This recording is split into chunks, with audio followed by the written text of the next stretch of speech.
About this same period of time when these breakthroughs were taking place, we were scouring, my staff and myself were scouring the libraries in the Phoenix area trying to find if anything like this had ever happened on the globe before, and if so, what we could learn from it. We ran across a book written by an individual, an educator in the United States here by the name of Dr. Verl McBride. Dr. McBride taught at a small college in Missouri. He actually, in 1959, had developed a system similar to what we were doing, still called it speed reading, as we did in those days also, but had actually taken young teenage children over 100,000 words a minute, demonstrated it on live television on NBC, was written up in all the Chicago papers, and had also was on Paul Harvey's show several times. Got a lot of publicity. And being an educator, he tried to take it to the educational community, which is where it really belongs, in schools. And of course it was way before its time, and he was literally chastised in every way you could imagine, and finally left alone the educational community as far as trying to get this incorporated. But he did write a book, and it was called, I think, a beautiful title, Damn the School System, Full Speed Ahead. We found this book in the Arizona State University Library, and there aren't too many copies out there, but in that book, Dr. McBride mentioned a man by the name of Georgy Lozanov, Bulgarian scientist who developed what we call in this country super learning, which by the way isn't anything like what Lozanov deals with in Eastern Europe, and also a man by the name of Dr. Herbert Otto.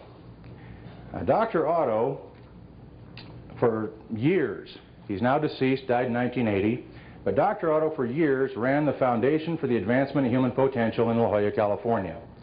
And he had a very interesting job, to say the least. He literally traveled the globe, either verifying or discounting advancements in human potential in a variety of different things, and published results on them and so on down the line. Well, I contacted Dr. Otto by phone and told him of what was taking place in Phoenix, what we had seen happening, what was going on.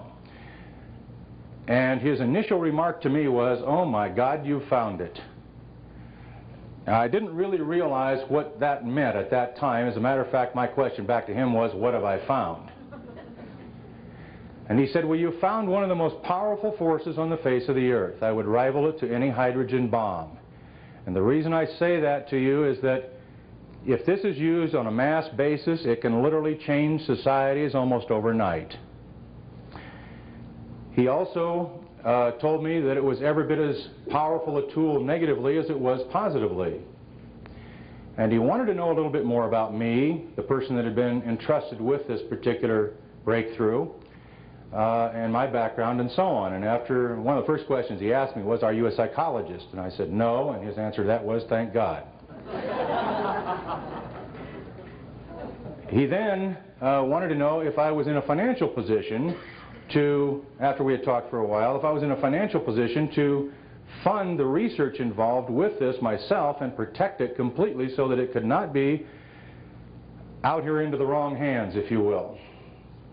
And I said I was, and he was very happy to hear that, and through the next 15 years we did an awful lot of testing and research and development with this process through not only Arizona State University but the Stanford Research Institute in Palo Alto, California, and a lot of private testing, all of it funded by myself, all of it set up so that anyone involved in any particular segment of it, and no one was involved in all of it except myself, that they signed forms that they could never divulge the information, and we have been able to protect it. It's protected the process itself under a trade secret so that no one can duplicate it in this country or Canada, and we're now going globally with it.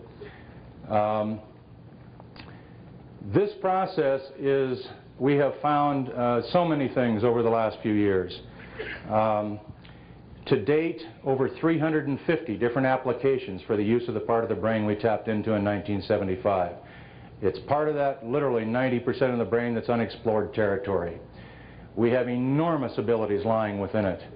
And it's almost as if it acts as a conduit to universal knowledge, whatever's out there and available, it's just there.